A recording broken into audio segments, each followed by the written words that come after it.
What happens when an elderly man lets his family stay in his home, only to be pushed into the basement and locked out of his own fridge? What he does next leaves even the coldest hearts in stunned silence. You ever do something nice, just simple, decent, and somehow end up the villain in your own house? That's what happened to me. My name's Walter Kennedy. I'm 71 years old. I fought in Vietnam, sold insurance for 38 years, raised a son, paid off a mortgage, lost the love of my life to cancer, and still, I wake up every morning trying to be useful. You'd think that would earn me a sliver of respect. Spoiler, it doesn't. This all started on what should have been a regular Wednesday. The sun hadn't even come up when I woke. My back ached. My legs hurt like they'd been chewed on by a lawnmower. But I still got up and shuffled into the kitchen. Now, I live with my son Tyler, his wife Shelby, and their 7-year-old Luke. Not by choice, mind you, but because we just need a few months to get on our feet, Dad. That was 14 months ago. They've gotten on their feet, all right. On my neck. Anyway, I wasn't cooking for them. I was cooking for Miss Martha across the street. She's 83, mostly blind, lives alone, and smells like rosewater and old linen. Her children call once a month, maybe. I started bringing her breakfast twice a week about a year ago. Nothing crazy. Eggs, toast, strawberry jam, and tea with a slice of lemon. Just a bit of comfort in a cold world. So I packed up the tray and tiptoed past the living room. Tyler was still snoring on the couch, and out the front door. It was chilly, quiet, peaceful. Martha's smile when I knocked, worth more than gold. "You spoil me, Walter," she whispered, hands trembling as she reached for the plate. "You're the highlight of my week, Martha." I meant it. We talked for maybe 10 minutes. She told me about a bird she'd seen at the feeder. I refilled her sugar jar. Then I headed back, tray in hand, thinking about how maybe, just maybe, I was still useful to someone. That's when Shelby hit me like a brick wall. She was standing in the kitchen like she owned the place. "Where the hell have you been?" "Excuse me?" I blinked. "It's nearly 7:30. Luke was awake and you weren't here." "You were asleep," I said calmly. "And Luke has a mother. I was just bringing Martha breakfast." That's when she let out that loud, sarcastic sigh, the kind that says, "You're useless, and I hate you." "Again, with that old woman? You spend more time with her than your own grandson." "She's alone," I said, "and she still thanks me for my time." That shut her up for half a second. I walked to the living room and stopped. My recliner, gone. "Where's my chair?" Shelby barely looked up from her phone. "We moved it to the garage. Luke needed more space to play." "That was my chair. It was falling apart," she said. "Honestly, Walter, it smelled like mold and sadness." I stood there, my hands clenched, my throat dry.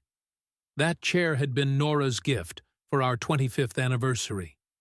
It had been my refuge, my corner, my last piece of dignity. Now it was in the garage, next to the broken lawnmower and a stack of Tyler's unopened Amazon boxes. I didn't yell. I didn't argue. I just went downstairs to the cold, unfinished basement they now called Dad's suite. There was a cot, a tiny desk, and a broken lamp. No windows, no privacy, just pipes and mildew and my memories. That evening, I tried to talk to Tyler. He was microwaving pizza rolls, watching some idiotic game show. "Your wife moved my chair," I said. He didn't even look up. "She says Luke needed more space." "Tyler," I said, "it was my chair, in my house." He shrugged. "Can't we all just get along?" I walked away. At dinner, Shelby served spaghetti, for 3.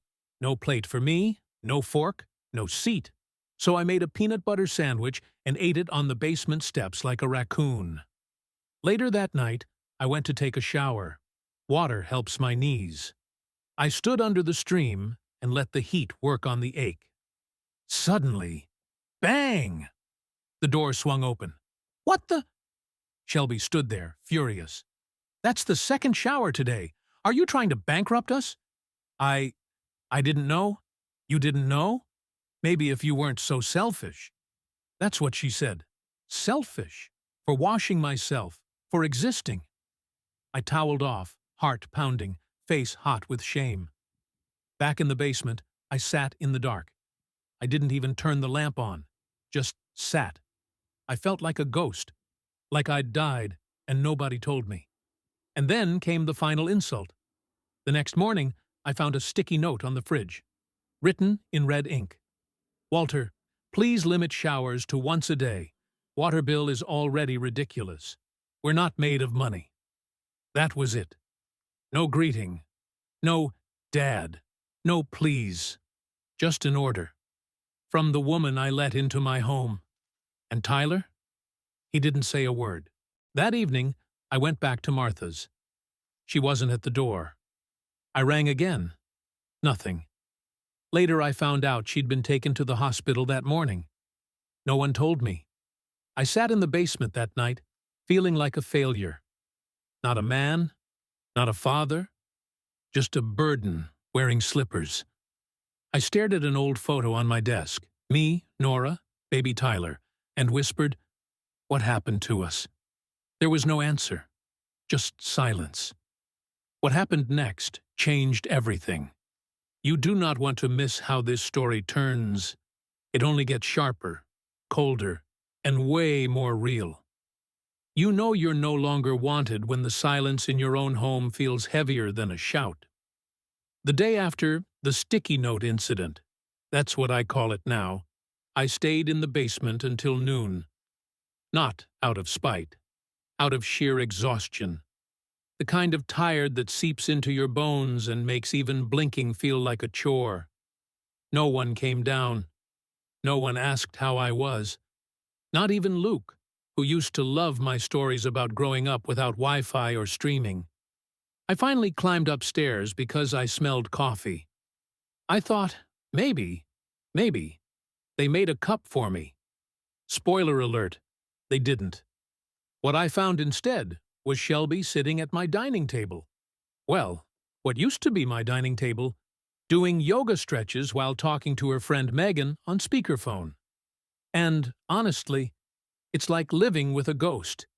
He just shuffles around like some confused turtle, she said, giggling. I froze. Oh, totally, Megan chimed in. You should put him in one of those, what do you call it, assisted living resorts. Don't tempt me, Shelby replied. I already looked. They cost less than his water bill. They laughed. I didn't. I backed into the hallway, heart pounding. I knew I wasn't supposed to hear it. But honestly, I think she wanted me to. That's the new cruelty. Subtle, smug, and always smiling. I went back downstairs, sat on my cot, stared at the same cinder-block wall I'd been staring at for months. Then I made a decision. One of those quiet, private ones that don't feel like decisions at all. Just to surrender. I wouldn't go upstairs anymore. Not unless I had to. I still had some dignity. Not much, but enough. A few days later, my Social Security check hit. Not much. Just enough to keep the lights on. I usually left the envelope on the kitchen counter so Tyler could help with bills, as he called it. This time, I didn't. And that's when everything really started unraveling. It began with the thermostat. I came upstairs that morning, against my own rule, because the basement had dropped to 58 degrees overnight. My breath came out in clouds. My fingers were stiff. I turned the dial up. 2 hours later, Shelby stormed down to the basement. Did you touch the thermostat? Yes, I said calmly. It was freezing. She folded her arms. That's because the heater can't keep up when you crank it like that. We have bills, Walter. I blinked. I pay them. Every month. Oh, please, she scoffed. Your little check barely covers the Netflix. That was it. That one sentence sliced deeper than any insult she'd thrown before. I stood up. I fought in a war, I said. I raised a son. I worked for 4 decades. And now you're telling me I'm a financial inconvenience? She didn't answer. She just turned and walked away. The next day, I found my bedroom door, or what was once the storage closet in the basement, locked. Inside were my winter boots, my coat, my old journals, all boxed up and stacked like clutter. I knocked gently. No one answered. Later, Tyler came down. He stood by the stairs, rubbing the back of his neck. Shelby says we need to declutter a bit, he mumbled. It's getting too crowded. Crowded? I asked. This basement is my room. He didn't look at me. It's just temporary, Dad. Come spring, maybe we can talk about moving you to assisted. I held up my hand. Don't. But it might. Don't. He sighed. Okay. Then he left. Like always. That night, I walked outside for the first time in days, just to feel the wind, to remind myself that the world still existed. The stars were out. The moon was sharp and bright like a silver coin. I sat on the front steps. That's when Miss Davis, the woman from 2 doors down, came over. She brought a tin of cookies and sat beside me. I haven't seen you much, she said gently. I told her everything. Well, most of it. She didn't interrupt. She didn't judge. Just listened. And when I was done, she put a wrinkled hand on mine and said, "You don't deserve this." That broke me. I cried, quietly, embarrassed. But I cried. The next morning, I woke to find the lock on the basement fridge. Yes, the fridge changed. Shelby left a note. If you need anything, ask first. We're budgeting carefully. I stood there, jaw clenched, stomach growling. I didn't ask. I went out instead. Bought groceries with my own money. Bread, cheese, turkey slices, and a small lemon pie. I took them back to the basement and ate in silence. Later that evening, I heard them upstairs, laughing, yelling, watching some loud reality show. Then I heard this. Honestly, he's like a squatter. That was Luke's voice, 7 years old. A squatter. That night, I didn't sleep. I lay in bed staring at the ceiling.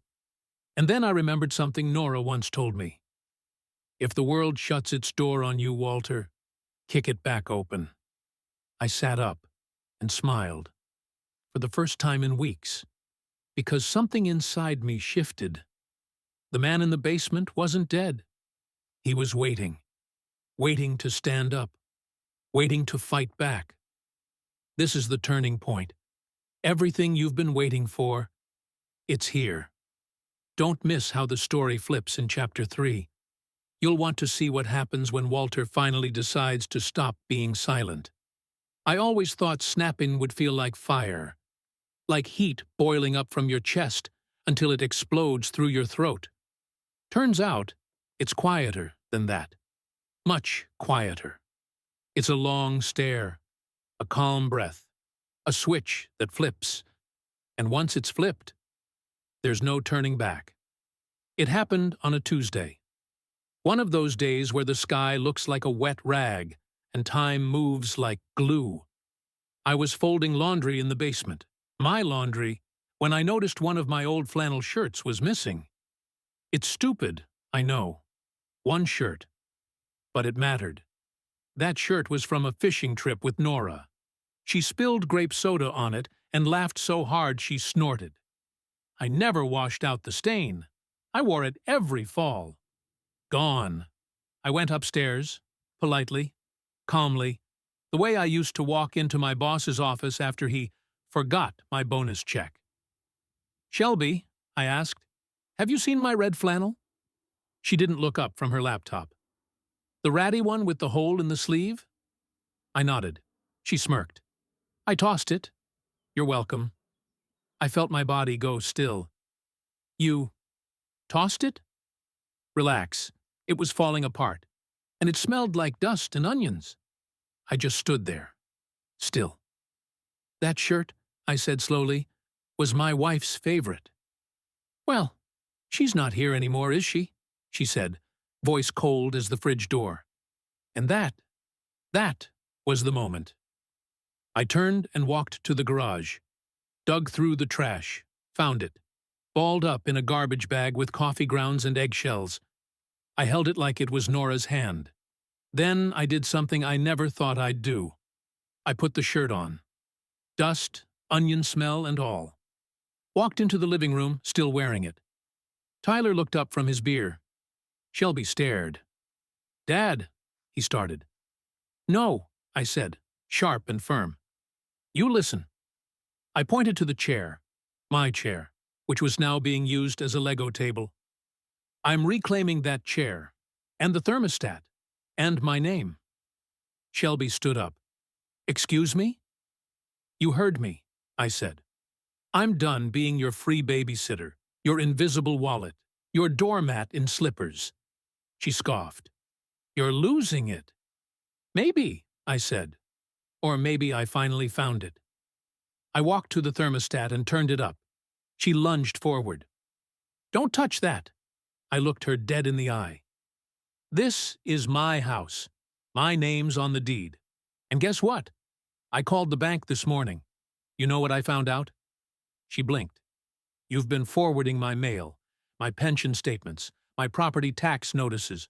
You intercepted them. That made Tyler stand. Dad, hold on. No, you hold on. You let your wife turn my house into a prison. You sat back and watched while she erased me from every room. Well, guess what? I'm not going anywhere. Shelby's voice rose. We've built our life here. Luke has a routine. And I had a wife, I snapped. A life, a damn armchair. Silence. Luke came into the room, wide-eyed. Grandpa. I knelt down beside him. Don't worry, buddy. I'm not angry at you. But sometimes grown-ups need to have hard talks. He nodded, quiet, confused. Then left. I turned back to them. I've spoken to an attorney, I said. I have rights, and unless you two want to find another couch to crash on, things are going to change. Shelby crossed her arms. You can't kick us out. Tyler's your son. And I raised him better than this, I said. At least I thought I did. Tyler opened his mouth, closed it, looked down. Starting today, I continued, I take back my bedroom, my mail, my thermostat. I'll continue helping with bills because I'm not heartless. But this invasion ends now. No one spoke. I turned and walked down the hall. In that moment, I felt not younger, not stronger, but real. I felt seen. For the first time in a long time. That night, they didn't talk to me. Not a word. I didn't care. I made myself a sandwich, sat in my chair, in the living room, and watched the news, like I used to, like I was human again. And when Shelby walked in, looked at me and said nothing, I smiled, because silence never tasted so sweet. This is it. The tide has turned, but the fallout's still coming. Stay with me for Chapter 4, where consequences arrive and final choices are made. Justice isn't done until the dust settles. The morning after I took back my chair, my thermostat, and, frankly, my soul, I expected a war. Instead, I got silence. No footsteps above my head, no microwave door slamming, no blaring cartoons, just quiet. It was eerie. I made coffee, strong, black, the way Nora liked it. Sat in the kitchen, my kitchen, and looked out the window. There was a bird feeder swinging in the breeze, empty. I got up, filled it. Why not? Let something get fed around here. When I came back inside, Shelby was standing in the hallway, arms folded like a prison guard with an emotional complex. "We need to talk," she said. I took a sip of coffee. "Go ahead." "We can't live like this." "Agreed," she blinked.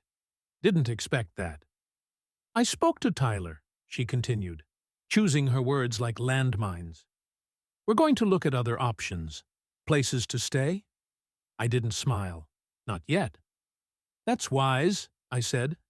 "And you don't have to worry about Luke. We'll keep him out of your way until we figure it out." My heart softened a little. Luke didn't ask for any of this. He was just a kid caught in a grown-up mess. "Luke's not the problem," I said. "But he shouldn't grow up thinking it's okay to treat people like luggage." She nodded, and for the first time since they moved in, I saw something behind her eyes. Not hatred, not resentment, shame. 2 days later, they packed. Quietly. No fireworks, no shouting, just bags, boxes, and that strange, awkward tension that happens when people realize they've been the bad guys. Tyler came to me last. He stood at the back door, keys in his hand. "Dad," he started. I raised my hand. "You don't have to say it. But I should have stood up for you." I looked at him. Really looked. "You still can. You've got a son watching." He swallowed hard, nodded, and left. That night, the house was still again. But not heavy. Peaceful. I sat in my chair, and opened one of my old journals. Inside were notes from Nora, little scribbles in the margins, reminders to buy milk, doodles of stars. She'd always believed in constellations. I smiled. The next week, I invited Miss Davis and a few of the neighbors over for tea. Just something small. Chairs on the porch, cookies from the bakery, conversation. At one point, someone asked, "How did you manage to take your house back?" I laughed. "You'd be surprised what a man can do when he's had enough of being invisible." Everyone nodded. Because they knew. They'd seen it too. Felt it. Being old doesn't make you weak. Being kind doesn't make you a fool. And silence? Silence doesn't mean surrender. It means you're gathering your strength. A few days later, I got a card in the mail. No return address. Inside was a crayon drawing of a birdhouse and a little boy with gray hair. At the bottom, "Thank you for showing me what respect looks like. Luke." That's when I cried. Not out of pain, out of something else. Hope. People think stories about old men are boring, that they're soft, dusty, quiet. But here's the truth. We've been through wars, the loud ones and the silent ones. We've buried wives, raised children, and seen the world spin itself into chaos. We're not done yet. Some of us are just getting started. Final moral. You can take a man's chair. You can take his room. You can even try to take his name. But the moment he decides to stand back up, really stand, the whole damn house feels it.